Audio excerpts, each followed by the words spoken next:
Hey there, Detroit sports fanatics. I'm Taylor Phillips, and welcome to episode 215 of the Michigan Sports Truth on Spreaker, the show that actually gets it right and reveals the truth instead of being lazy being honest and with lazy opinions. I am live from my basement apartment office in the northern outskirts of McBain, Michigan, and with me on Facebook Messenger audio from the state of Georgia, as always, is my number one co-host, Ed Smith. Thanks so much for being on here with me. How are you? I'm doing as best as I can, Taylor. You know, it's getting awfully muggy down here in the south. You know, it's not even mid-June yet. It feels like late July in some parts down here in the state. If the viewers just happen to hear any like weird breezing motion or sound in the background, that'll most likely be my air conditioner, because even at night it gets steamy. Before we start out, though, we have to pass along absolute thoughts, condolences, and well wishes to all the family members, loved ones of those that were affected by today's horrific and tragic attacks down in the city of Orlando.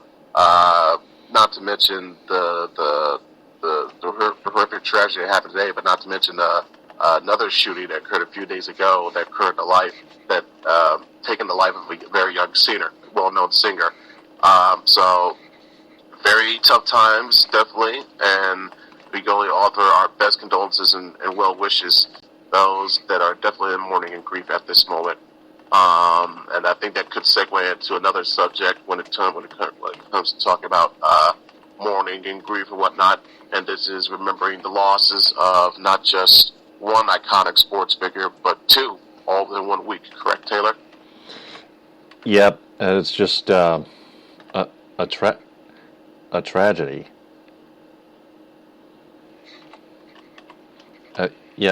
Double tragedy, if you will. Muhammad Ali and Gordie Howe passing away twice in 1 week. 8 days, actually. It feels like it's Friday the 13th, except in a tragic form, like every Friday. I know, and it's not. The weird part is it's not even officially the 13th yet, which makes it even more eerie if you look at it a certain way. What else could you say about Muhammad Ali, as it's said by so many others, from his fellow compatriots, his fellow boxers, his peers, friends, loved ones, fiercest rivals, and so on and so forth, and boxing historians and whatnot. He was revolutionary in terms of not just being certain the way he was athletically in the heavyweight division, but in the instance of it all of sports, from his persona to how he performed in the ring, how he became such an advocate, a beloved advocate outside the ring. Of course, that was going through with his decision to not go to war during Vietnam in his view, his rights and his religious beliefs. It split it caused a huge split, a huge divide, some would say, amongst those who supported him and those who weren't against him at that time. But luckily, you know, history proven him to be right, as well as many others. And then eventually, after so much trial and tribulation he had gone through, he managed to become heavyweight champion of the world only three times, a very rare thing to do at that time, and probably still is considered today. Of course, late in his life, he battled Parkinson's disease, and meantime, he had homes, whether it be in his home in Louisville, Miami, of course in Michigan, and then right before he passed in Scottsdale in Arizona. So, a true loss, not just for the sports world, not just for boxing, but for all of mankind, essentially. If you were to poll any number of people, it would be very hard-pressed to find anyone that would say that not only was Muhammad Ali, born Cassius Marcellus Clay Jr., not only was he one of the best athletes of the 20th century, more than likely one of the greatest men of the 20th century as well. A titanic loss that, makes us remember and makes us realize that there's only one that comes around in a generation, in a lifetime, or just once ever. And it definitely seems that Muhammad Ali will forever fit into that mold at least one of those, if not all three of those mentionings that I just specified.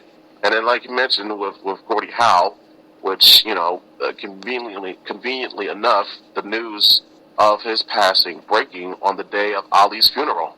You know, it was announced through Sports Center, you know, right as they were during their live coverage of the procession of Ali's body around the city of Louisville, and it was passed along. But I do appreciate ESPN giving the time, enough time, rather, to go over what Gordie Howe meant to the game of hockey, what he meant to sports in general, what he definitely meant, of course, to the city of Detroit and the Red Wings organization. You know, for those who have lived long enough to see not just Gordie Howe, but also the likes of Steve Eisman and Nick Lidstrom and Hendrik Zetterberg, you know, most people will often tell you, you know, if it came down to two, would it be Eisman or Gordie? You know, some, especially if they saw Gordie in their heyday, you know, you could probably hold it against them due to nostalgia purposes, but I wouldn't be upset with them to say, hey, I'll take Gordie as my captain, because, you know, the man personified toughness and grit. I mean, for God's sakes, he played until he was 52, okay, in the 80s, and then still came back a decade later with the Detroit Vipers. So if that doesn't tell you the tenacity of this man and what he went through as well, of going through all types of illnesses and well-beings to his health, late in his life. And if anything else, that defines who Gordie Howe is: a fighter of the highest caliber, true class personified, an absolute warrior on the rink and off the rink as well, to his family, to his friends and teammates and whatnot. What else could you say? It's just very sad loss on all sorts of ends, not just for sports, but for life in general. And it's been a tough week all around, but we got to do our best to try not just to move along, or just move on, but to also remember, pay tribute to, and honor the lives of those that have been lost this week.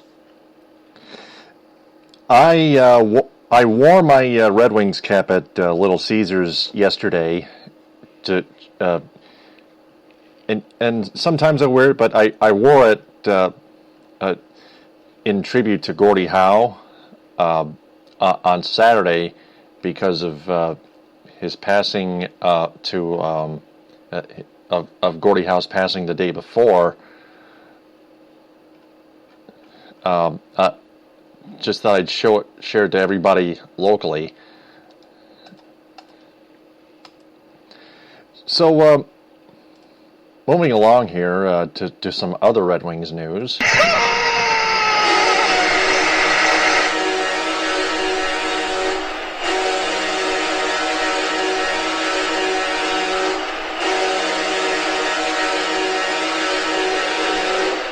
The Red Wings finally have their second assistant coach, and he's actually a good one. His name is John Torchetti. John Torchetti is a guy whose bench management and power play ideas impress the head coach Jeff Blashill, according to a source from Ansar Khan of NLive.com, one of the Red Wings beat writers. John Torchetti has been a head coach for 10 teams in 6 leagues over 22 seasons. And Blashill said, quote, he's got lots of experience in running a bench. Torchetti, at age 51, will be working with the forwards and on the power play. He'll be joined behind the bench by Doug Huda, who used to be a defenseman, which is now the first assistant coach hired by the Wings about a month ago to run the Huda to run the defense and penalty killing, and now Torchetti is going to work with the forwards and the power play. He used to be the head coach of the Minnesota Wild. The Minnesota Wild's AHL affiliate, the Iowa Wild, on February 13th to replace the fired Mike Yeo. Actually, he was the head coach of the Minnesota Wild after Mike Yeo was fired from the Wild. The Wild were 23-22 at that time, went 15-11-1 under Torchetti and lost in the first round of the playoffs to the Dallas Stars, and then they hired Bruce Boudreau as head coach. Then a few paragraphs on here, it says, one of Torchetti's primary tasks is turning around a power play that has struggled most of the season despite finishing 13th in the league and was ineffective in the playoffs. 1 for 25. Yikes. Yeah. And Blashill talked to the media and said, quote, I thought it was impressive in the little details he looks for to help in adjustments and in maximizing a power play, and he's got a great passion to help individuals get better. John presented certain ideas of breakout patterns and ideas of end zone, but to me, those are secondary. What it comes down to, I believe, are the little details within the power play that are important to you. Those details lead to little adjustments that you can make throughout the game. As he went through the things that were important to him on the power play, he showed me what his approach was, and I was impressed with it, unquote. Well, you would hope so in that case. I mean, like the numbers speak for itself. They were below average to begin with in the regular season for the Red Wings when it came to the power play, and then it was just, it stuck to high heaven in the playoffs. Like I mentioned, 1 for 25. That was one reason, more than if not more than any, that got them bounced from the first round against a admittedly better Tampa team that was playing without Steven Stamkos. So, you know, there was a multitude of reasons why Tampa knocked off the Wings in the first round, but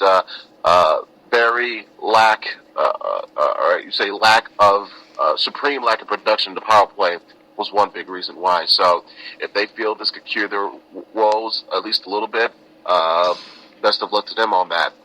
It should be of note, though, that Torchetti as well as Doug Huda have been a part of Stanley Cup winning teams in the past as working as assistant coach. Torchetti was with one in 2010 with the Chicago Blackhawks, and the very next year it was Doug Huda with the Boston Bruins. Speaking of which, minor note here, as at the mentioned Stanley Cups, the Pittsburgh Penguins clinched the Stanley Cup tonight with a 3-1 victory in San Jose over the Sharks. So it is their first cup since 2009, which of course they won in Game 7 over our beloved Wings in the Joe. Ugh, don't make me remember that. But yet another cup, and I guess another chance for Gary Bettman to wet his pants as he presents another Stanley Cup to his pick golden boy, Sidney Crosby. But anyways, if the Wings feel this is a good way, little by little, to help make things better for their team as a whole, new voices, or actually try new things with the assistant coaches to gel together, like something you will see in football. You know, one coach gets the quarterbacks, the other gets the linemen, the other gets the duties for offensive coordinator and such, and so on and so forth. It's kind of what you're seeing here. First with Huda, then Torchetti, not to mention goaltending coach Jeff Blashill. Is that correct? That's another one, as well as the other ones that Blashill was mentioning to in reference during some of the quotes in that article. So they feel this is the earliest chip they can do to tweak and tinker to make this team marginally better than what they were this year. Like I said before, best of luck to them in that regard. We'll see how that works out. Yeah, and what I believe, truthfully, is that John Torchetti and Doug Huda can mentally help Jeff Blashill take charge and run this team, and not let Henrik Zetterberg and Nicholas Kronwall run the team recklessly. If you think about that. Yeah, that'd be another aspect too. You know, Blashill is essentially getting his feet wet in terms of trying to be that guy with that voice in the locker room on the NHL level. So if he feels getting seasoned veteran assistant coaches from other teams to help guide him into that role, that could be one course of action that he has planned alongside, as well as after discussing with other members of the Red Wings front office. possibly Ken Holland included. You never know. Mm-hmm. Yeah, it'll be interesting to see as the Red Wings enter their last season ever at Joe Louis Arena before they enter the new Little Caesars Arena. Yeah, I think we've talked about that new arena stuff already on Spreaker, didn't we? Yeah, oh boy. I mean, I appreciate how it's going to be a nice look in the heart of downtown. Even with the issues, controversies it may might raise about the proper funds being used to finance this new arena. I just wish they picked a better name than Little Caesars Pizza or Little Caesars Arena. Was there anything wrong with naming it Ilitch Arena or something after Olympia? Since the Ilitch family owns Olympia Entertainment as well, you couldn't have gone wrong with either of those choices. Yeah, but call me crazy, but another name would have been Gordie Howe Arena because there are a lot of fans that have come up with that name for that new arena. I could see that, and I think, in my view, it will be a very, very nice way to honor, arguably the greatest player in franchise history.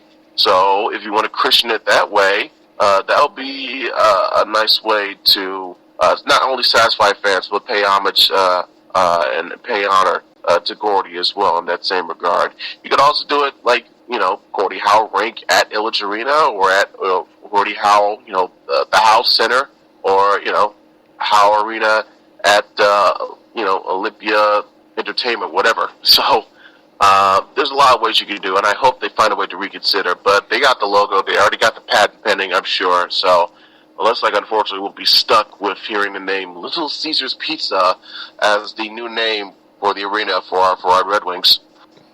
Yeah, I see. Obviously, I'm not really as bothered by it as other people are, but anyway, back to the assistant coaches. I think Jeff Blashill is actually looking forward to learning better from the experienced coaches such as John Torchetti, for example, and even Doug Huda, the other new assistant coach for the Red Wings. He used to be a defenseman. I don't even know I don't even know if Doug Huda has any experience as an assistant coach. Was there any? I'm pretty sure he does. It's hard. Yeah. Excuse me. It's kind of hard pressed. I'm pretty sure we went over that during one of our previous episodes. By the way, a brief minor note: Torchetti just happened also to be, for a brief time anyway, from '98 to '99. While we were mentioning, the Detroit Vipers and how Gordie Howe, he's for a brief time, even in the latest 1998, in his 60s, decided to play for the Vipers briefly. Torchetti was the general manager of the Vipers from '98 to '99, so he's got his own connections and ties to Detroit even before he got to the Red Wings. So. The good old days. I used to love to watch the Detroit Vipers on Fox Sports Detroit and on Pass back in the late 90s. Remember those days? Yeah, I remember those horrific-looking teal jerseys. Made me think of the Pistons teal jerseys too much. Horrific?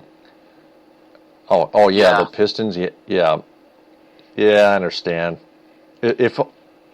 If only the Vipers still existed, they would have turned back to the red and blue, and along with the Pistons too. Yeah, it's that's only the first thing I think of. Is I think of all that color and all that weird teal-like substance on their jerseys. It's like when I think of the arena football team, Detroit Fury. That purple and black, and just how god awful they were at playing. But you live and you learn from mistakes such as that. Yep, that's true. I think the teal and black kind of ruined the Pistons tradition quite a bit.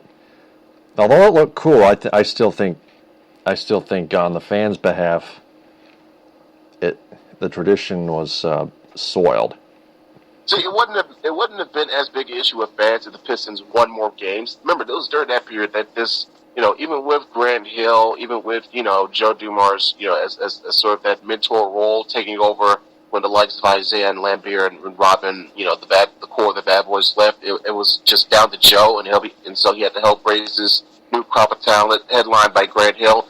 It's just represented just a bad era of Pistons fans where we saw some glimpses of Hill's talent, but just didn't live up to it, mainly due to injury. And then those teal jerseys, it's like the epitome of that. Like, we didn't make we made the playoffs, ever, if any, barely little, if ever. And when we did, just not competitive. Getting swept out the first round by the Heat in 2000 is a prime example.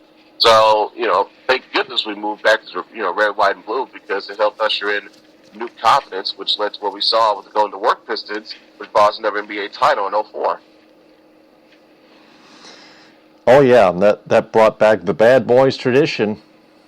The going to work Pistons. They actually brought it back that year.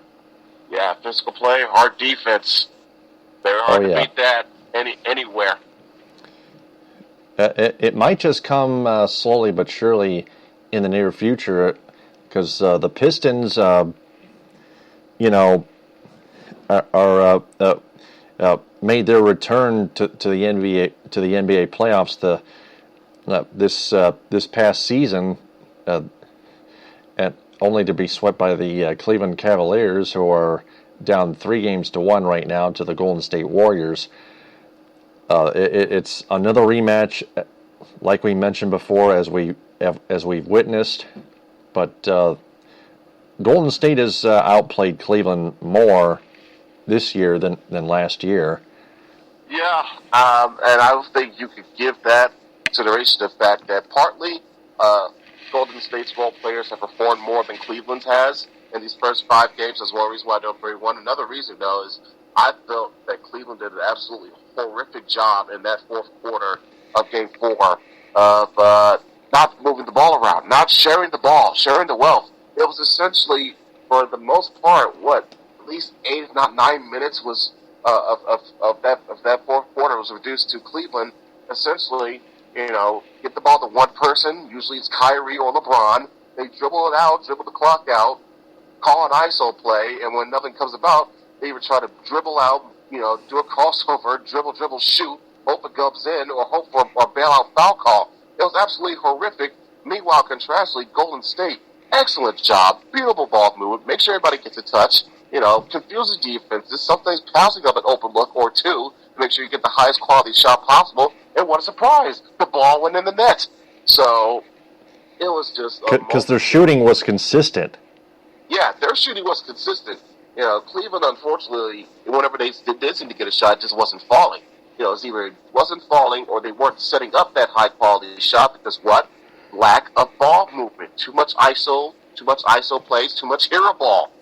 Way too much hero ball. Are the Cavaliers still counting on just LeBron James to get it done? I mean, I don't know who they're counting on, but it's like I said, like I mentioned, Kyrie Irving had that ball in his hands quite a lot in the fourth quarter too, and he didn't do jack squat with it. So I guess they were depending, trying to pin their hopes on LeBron or Kyrie to save the day, even though they could have done a better job. Try to get J.R. Smith more involved. Try to get Tristan Thompson more involved. Kevin Love, he is what he is defensively, but I would do what I can to get him more involved offensively because I thought coming off a concussion, he played okay. He played a little bit better, but he wasn't horrible. This loss falls on what LeBron James and Kyrie Irving didn't do in that fourth quarter, and that was mainly the lack of ball movement, wanted to play hero ball, and it came back to wind up biting them in the butt. So if they got anybody else to blame for if and when they lose this series, they'll be only be themselves. Not to mention, Golden State, they're just a great team. Yeah, I mean, we kind of recognized that before. It's being further proved and further exemplified even more so. More emphatic, I guess you could say. That Golden State also just happens to be a very, very great team. Team, not a collection of a couple players or whatnot, a great team. If it's not Steph, it's Clay. If it's not Clay, it's Draymond. If it's not Draymond, it's Harrison Barnes. If it's not Barnes, it's Bogut. If it's not Bogut, it's Barbosa or Iguodala or even Sean Livingston of all people. That's what you call a great well-collected, well-performed, well-coached team. Strength in numbers. Hashtag strength in numbers.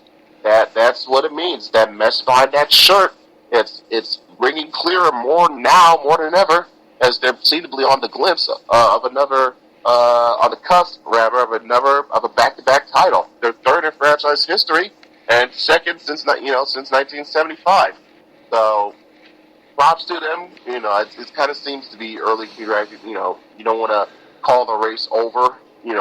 As of yet, you don't want to do a pull of 2000 with the election coverage. And you want to do too early to call, but it almost seems inevitable now. Even if Draymond Green is suspended for Game 5, I do not see this getting back to Oracle for Game 7. I could see Cleveland winning Game 5 in Oakland, but there's no way they're winning. There's no way it's getting back to 7. And even that, I just couldn't see Golden State, this well-oiled machine that went a record 73 games, had the back-to-back MVP, unanimous MVP in Steph Curry, Coach of the Year in Steve Kerr. I can't see them now, especially after coming back from a 3-1 deficit of their own. I can't see them now just losing control, losing focus, and then lose 3 games in a row, including 2 on your home floor with the NBA championship on the line. I just cannot see that happen. As that happens, the sheer amount of shock. I would feel the same way. Me, my jaw would still be on the floor from now until October if that were to happen. But anyways, I think it all seems to be over, but the crying, which unfortunately LeBron seemed to do a lot of in Game 4. And I like LeBron. I'm a LeBron fan, but I think sometimes he takes it overboard. But congrats to Golden State if and when they pull it off. And for Cleveland, the same. Better luck next year. Yeah, I want to pass a little shout out to Miranda Shea McCoy. I know she's a Cavaliers fan, and I feel her pain. I want to share this post on her Facebook page. Her Facebook profile is Miranda Shea, and I just shared it to her timeline. That's funny because I have a friend who lives around the Cleveland area. She's she's quite opposite. She doesn't really care for LeBron or the Cavs in general. In fact, ironically enough, she likes Steph Curry way more. So I'm sure this makes her happy more ways than one. Harley, this is for you. Nice shout out for you. Awesome. Yep. And Miranda, if you're listening right now, this one's also for you too, sweetheart.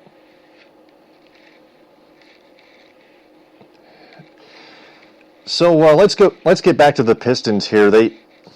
Since we mentioned the Pistons already, I want to announce that they just signed General Manager Jeff Bauer to a 1-year contract extension. I want to thank you for being the first to bring that up to me privately on Facebook Messenger. So I Googled it. It was a 1-year contract extension, and I think I agree with that because Jeff Bauer was one of those guys, along with Stan Van Gundy, not only the head coach but the president of basketball operations, leading the Pistons back to the NBA playoffs. I know they still haven't won a playoff game since 2008, but it is a process. I just think Bauer and Van Gundy just need to keep processing this franchise slowly but surely back up to the top. Yeah, I think you've seen progression so far with the Stan Van Gundy and Bauer era. We saw the great improvement they made during Van Gundy's first year when they found a way to get rid of Josh Smith.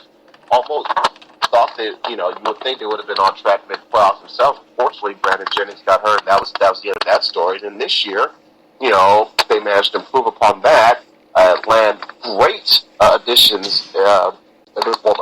Marcus Morris in the offseason, and especially Tobias Harris at the trade deadline.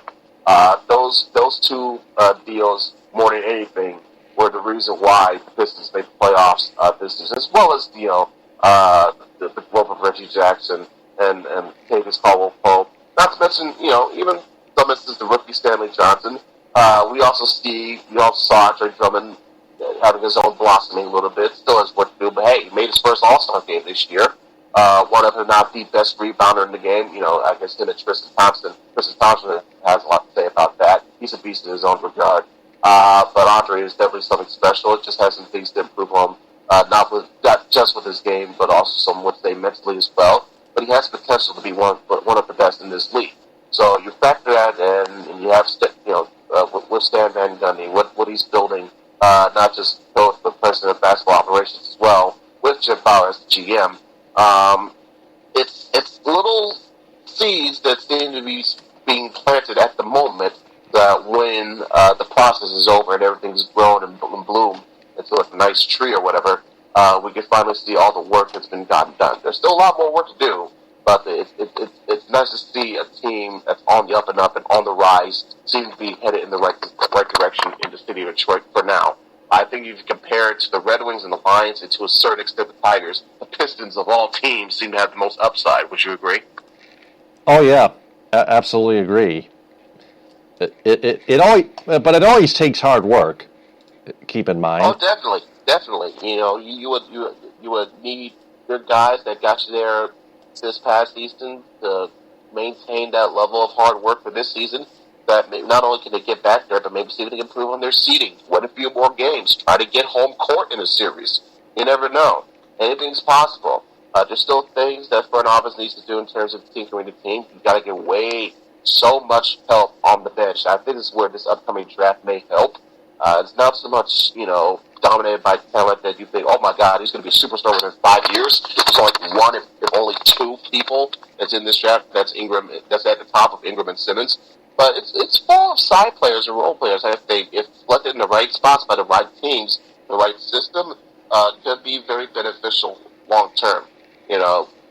So like I said, still a lot of work to do, but definitely the future is bright. Left sideline three, and he answers. Yeah, the future is bright for the Pistons. Actually, yep, and that's pretty much that in that category. So now we finally turn to the Tigers. That one is long gone. Meat potatoes time. Oh yeah, that is correct. Since we did our last episode, the Tigers lost their makeup game to the Yankees at Comerica Park on June 2nd, 5-4.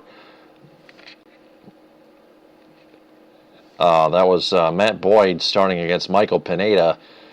Pineda got the win. Boyd got the loss. But then the Tigers swept the White Sox because the White Sox have been really floundering. The White Sox are now 4th place in the American League Central. The Tigers have now jumped into a tie for 2nd place with the defending world champion Royals. And then they took the first 2 out of 3 from the Blue Jays and lost the finale. They could have gone for the sweep with Jordan Zimmerman on the mound, but they gave up 7 earned runs. That was all 7. They lost 7-2. R.A. Dickey went back to his form. The Tigers' offense, meanwhile, continued to help him out with inconsistent hitting. And then after another Thursday off, they headed to the Bronx and Yankee Stadium, and they actually took 2 out of 3. They took they swept the White Sox. They almost swept the Blue Jays, and they almost swept the Yankees. They lost the first game 4-0 with Mike Pelfrey on the mound. Oh, by the way, speaking of Mike Pelfrey, he finally won it. Finally got his first win, 7-4 on June 4th, 2 Saturdays ago. Good for him. Oh yeah, that is correct. Finally got some run support. Yep. Yeah. In fact, plenty. 7 runs. And I just noticed something like you mentioned since our last discussion, which I want to say was before the NBA Finals started. That was before that makeup game with the Yankees. They have, ever since that makeup game with the Yankees, they have won 3 consecutive series. They won the majority of the games. Obviously, swept the White Sox, took 2 out of 3 from the Blue Jays, and took 2 out of 3 from the Yankees. And not to mention, this is the new Yankee Stadium, the one that opened in '09, replaced old Yankee Stadium. This is the first time the Tigers have ever won a series in that stadium. Not counting postseason, of course. I'm talking regular season series. The Tigers have done a fair share of breaking the Yankees' heart in the postseason the past couple of times in the past decade. But in terms of regular season, this is the first time in the new Yankee Stadium that the Tigers won a series, and it was bolstered by great offense, showing up at timely moments. Ian Kinsler, my goodness, what a day for him today. And also great pitching. Not just from Justin Verlander, yes, even in those ridiculous high socks, but also from Michael Fulmer, who is, even as a rookie, showing his worth. He continued his scoreless inning streak, exited the game in the 7th inning or so. He now had 6th or 7th inning. He now has a scoreless streak of 28 1/3 innings. And he also became the first Tigers pitcher in 100 years to have 3 straight starts where he gave up 0 runs and 3 hits or less. Quite impressive, once again, from a rookie of all people.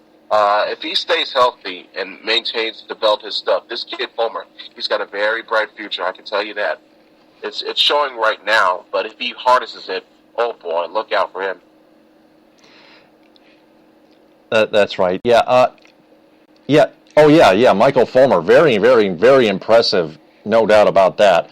I was gonna add, if he stays healthy, could he make the All-Star game this year? I don't know. I wouldn't say this year, but if he keeps it up, he's got a good chance of making some in years to come. I will say that. Yeah, he's only a rookie, but yeah, the important thing is the Tigers need that to get back to help them get back to the top of the American League Central Division and back into the playoffs, where they have another shot to win their first World Series championship since 1984.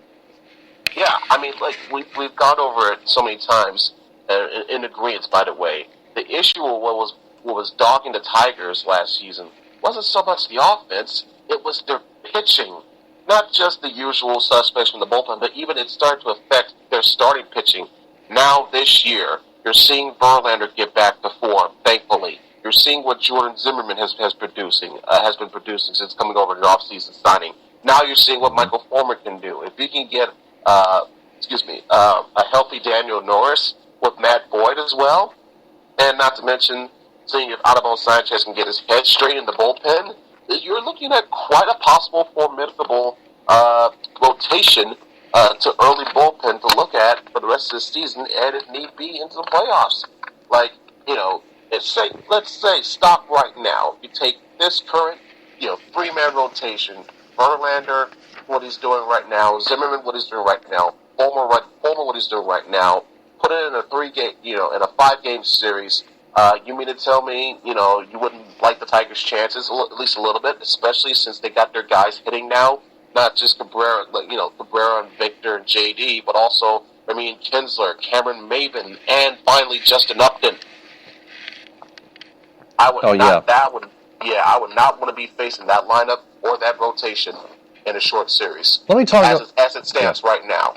Let me talk a little bit about Justin Upton, his defense, actually. I know Upton's offense has improved a little bit as of late, but his defense, I figured out one of Upton's problems in the outfield.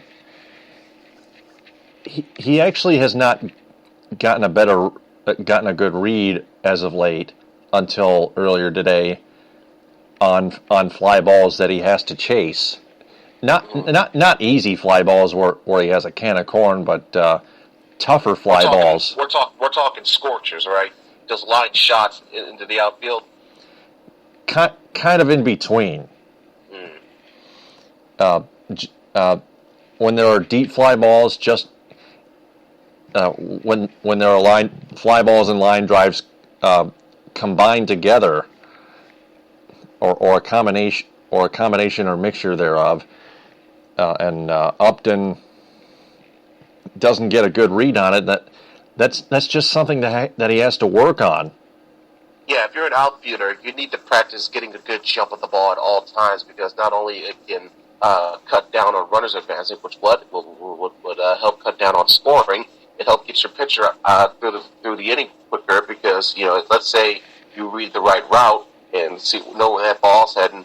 You catch it on the fly. That's one less out for your pitcher to try waste 5 to 10 pitches on to get out. To get through the inning. Yeah, that's right, and the one fly ball, the last fly ball that he didn't get a good read on was last Saturday night that cost the Tigers a run. The only run that they surrendered in that game, a 6-1 win on Saturday. The same thing happened to him the night before. It cost the Tigers 2 runs. They actually got what would have been a cut down, what would have been a third run at the plate. But earlier today, Upton got a good read on a fly ball line drive combination hit, laser that. And he actually tracked it down, and hopefully this is the start of a process of him redeveloping his chasing of those laser fly balls that try to get into the corner or get up the gap, whatnot, or get in front of them, behind them. You hope his instinct and better judgment and knowing where to step back or to cheat up, and you hope that improves throughout the season. Mm-hmm. That's right. Yep. That's right. Yeah. We have to hope so. So looking ahead of the schedule, in the schedule here, the Tigers play the Chicago White Sox again, this time at U.S. Cellular Field. The White Sox previously have acquired pitcher James Shields from the San Diego Padres in a trade. One of our assignments prior to this show was to look up his career statistics against the Tigers.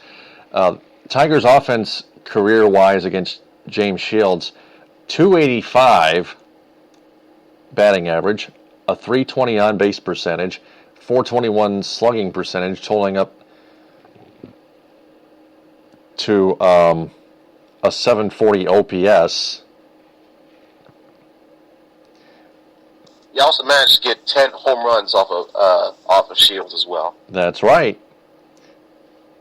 Right now they are 138 out of 485. They have scored 59 runs against him.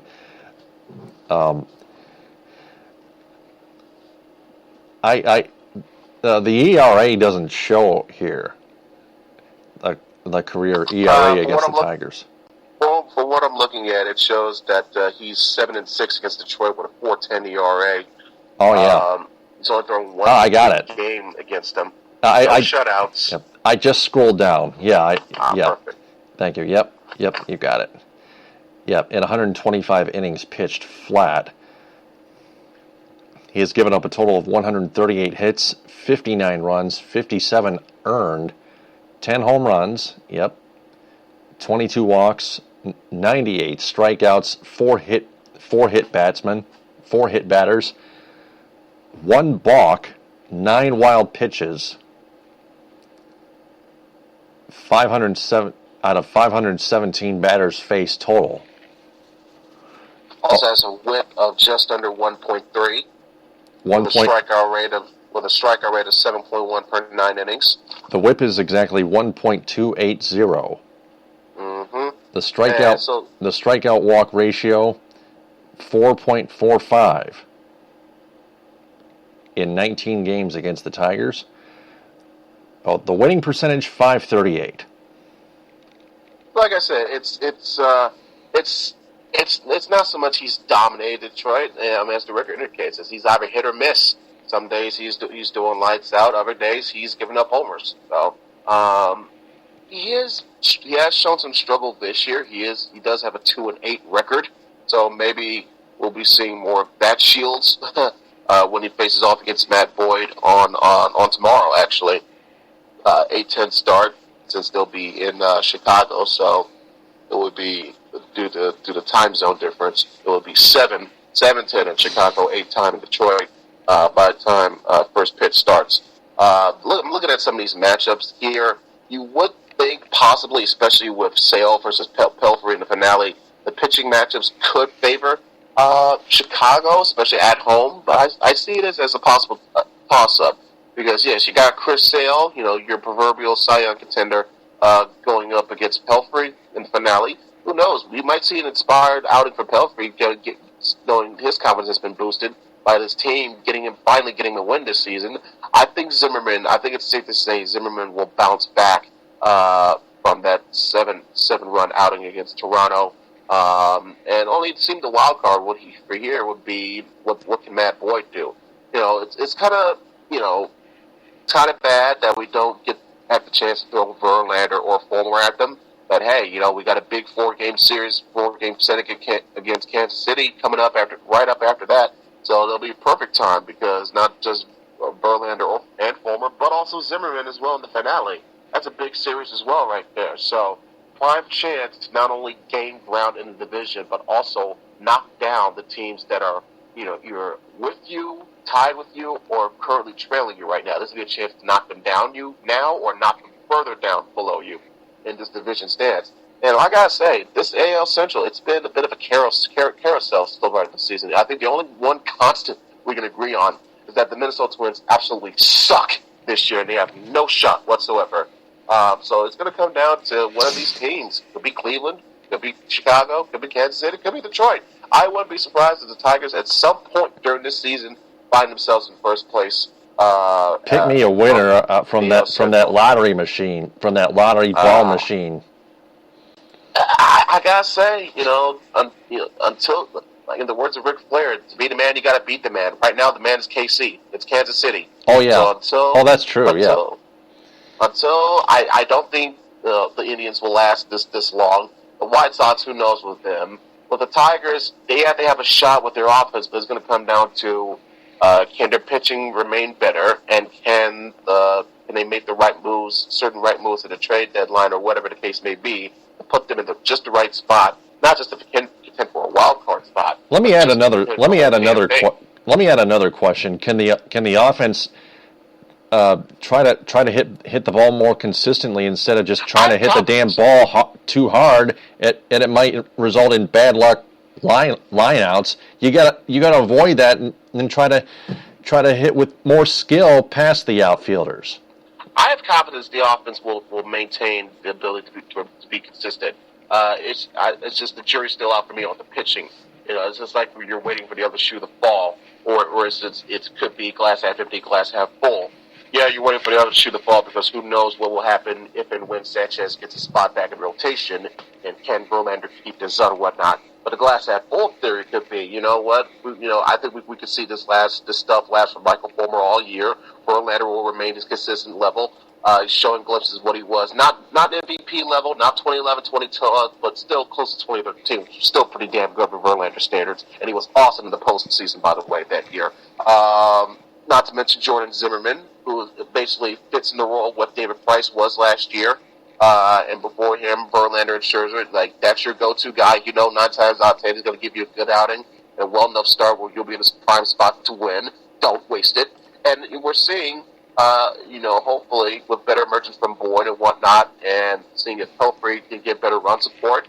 If you throw in returning healthy Daniel Norris, you're looking at quite a formidable starting rotation that can help get you 6, 7, even 8 innings, and all you have to do is just send out your setup man or your closer and K-Rod, and boom, there you go.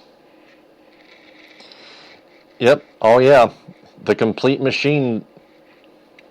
So the Tigers face the White Sox in a 3-game series at US Cellular Field. All 3 games are at 8:10 Monday through Wednesday, 13th through the 15th, and then the Tigers go to Kauffman Stadium again in a 4-game series against the defending World Series champion Kansas City Royals, first 3 games at 8:15, Thursday through Saturday, 16th through the 18th, and then Sunday, the 19th at 2:15. And then they return home for a 4, 6, Looks like a 7, 9-game 9-game homestand. Yep. Before they head 4 back on the road Seattle, in 4 Florida. against Seattle, 3 against Cleveland, 2 against Miami, before heading back out on the road for I think another long stretch, which I think will be their last set of games before the All-Star break, because I don't see any more games after July 10th. I believe that's when the All-Star break commences, right? So from June 30th to July 10th, we're looking at 4, 3. That's 11 straight games on the road between Tampa, Cleveland, and Toronto. Right, they got the Rays, the Rays for 4, Indians for 3, and then the Jays at Rogers Center in Toronto, Ontario, Canada, for 4 games before the All-Star break. Not to mention a primetime on ESPN showcase, 4th of July, Independence Day, against the Indians. 7:10 at Progressive Field. Another shout-out goes to you, Miranda. And to you, Harley. How about that? Oh, yeah. Shout-outs for our Cleveland friends in one episode. How about that? Who says we can't get that done? Right. We both have another thing in common as co-hosts, don't we? How about it? So it's a very interesting slate of games for the Tigers to not just keep themselves within this race for the AL Central Crown, but try to see if they can position themselves as one of the top teams, not just in division, but in the whole American League, potentially. Oh, yeah. Gotta hope for the best. So, with that being said, it is time for 5 questions, shall we? Let them rise and let them rip, Taylor. It's time for 5 questions with Taylor the Gator Phillips. Question number 1, was taking 2 out of 3 from the Yankees in the Bronx a big step forward to the top of the American League Central Division?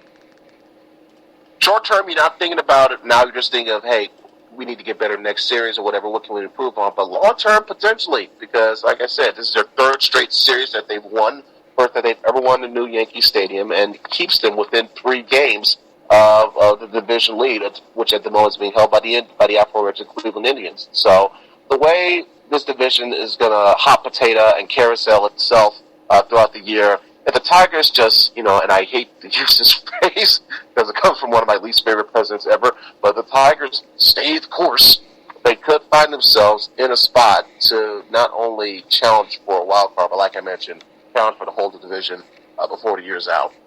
Add a little more skill hitting, if you will, not just hard hit line drives. Oh yeah, timely hitting and great pitching will be the key.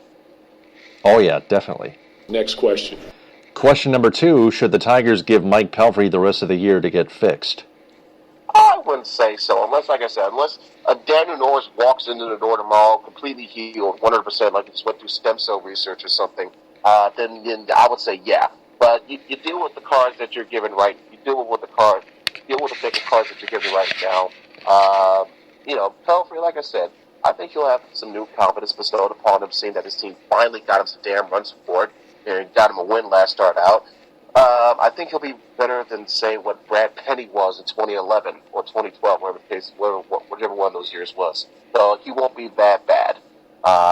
There's still room for him to improve, sure, but I think as long as the Tigers gives him proper run support, more often than not, he'll be good to go. He won't be as much of a liability as his record seems to indicate that it is. But I think he's way worth more than that. Oh, yeah. Mm-hmm. Don't get me wrong. Mike Pelfrey did get a win 2 Saturdays ago where he got plenty of run support, 7 runs, but in New York he didn't get any run support and gave up 3 runs in the first inning and another in the third and lost 4-0. And like you said, 4-0. And it's if you're a Tigers team and you have guys like Miguel Cabrera, Victor Martinez, and JD Martinez, and Justin Upton, and you can't find a way to score a run in that bandbox of a stadium, where at least Mike Pelfrey's on the mound, that's more so on you for failing to do your job, not so much on Pelfrey. I thought, that stadium was built for high-scoring affairs. And the Yankees, they did what they did that night. The Tigers just didn't. Next question. Question number 3, is there still room for improvement for Justin Upton? Yes, of course there is. You like what you're seeing from him offensively now, but you want him to maintain that, be consistent with it for as much as he can, because I'm sure he's going to go through his stretches where he's great one week, and then the next 2 or so weeks, he's looking iffy, looking off. But also, like you mentioned before yourself, Taylor, very astutely, he's got to get more work done with how he does defensively in the outfield, reading his route. I guess I hate to use a football terminology here, but he's got to anticipate his route reading a little bit better, know when to jump off, when to cheat up, when to back up, all that sort of things. Because a mistimed jump or a misran route in the outfield could lead to a pass ball or whatever the case may be, that could lead to a run scoring in a crucial game that could knock you out potentially out of winning the division. You never want to get to that situation, so that's why you got to do your best to improve on it now while you still can. Yeah, and Upton's got to stop costing his team runs. He's got to get a better read on laser fly balls. That's one. I mean, it's not that's as a flaw. bad. Would you? I'll ask you the question here. I guess you could say it's a bonus question. Is it as bad or not as bad than what we saw with some of Torrey Hunter's defense? Well, Torrey Hunter, I kind of remember dropping the ball, or just trotting out there. So it hasn't gotten to that level of bad yet, right? No, Okay, it hasn't. But it's still something that can be worked on. Justin Upton, I think, can do it. Oh yeah. And he proved it earlier today. Like we mentioned, he got a better jump on a laser fly ball earlier today in the Bronx, and he made the catch. I listened to the game on the radio at work, and I was like, "Wow, is that the real Justin Upton?" Hey, I got to keep following it and see. Next question. Question number 4, transitioning here. Can the Red Wings power play finally improve with assistant coach John Torchetti? I'll be honest, I'm not quite sure. I got to see the results first, but I can try to attempt to comment on a wild card topic such as this. It comes down to can Torchetti give you the right breakouts, the right zones, and the right plays that he draws up for the team to execute fully in those situations, whether making the right timely pass or just looking for the right shot at just the right moment. All those things factor into what you do in the power play, not just pass around the puck, look for an open dude, shoot to the hole, whatever. All those things factor into it. There's a lot and multiple reasons. Some simple, some not so simple. Why they were so bad late last year and in the playoffs. But it's definitely a wait and see as to see how if it can, if at all, get better. It reminds me of what we thought we were going to see with the Lions, but then they still was either bad or somehow regressed even worse with even after all these tinkering and additions and adjustments to their offensive line last year. Maybe if they get a better understanding and do a little bit better this year. So I'm kind of in that same boat with the Red Wings, where I got to see the results first before I proclaim it as something. Oh yeah, this is the right move to make. I got to see the results first. Next question. Oh yeah, I have to see the results too. Question number 5, is signing general manager Jeff Bauer to a contract extension a good move for the Pistons? Terrific move. I think as much as you want to say, oh, Stan Van Gundy was pulling the strings. Jeff Bauer is general manager too. I'm pretty damn sure he has some say-so in some of these deals, negotiations, and what to do in terms of making additions both off season and trade, free agency, and draft, whatever, to the team. I wouldn't be surprised if he, played a significant role of not just signing Marcus Morris, but also trading for Tobias Harris.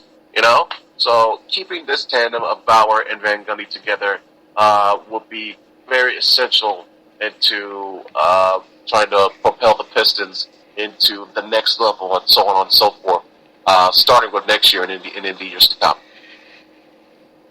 All right, for all the listeners and fans out there, if you want to answer those questions, just replay the episode and answer them in the comment bank below this episode.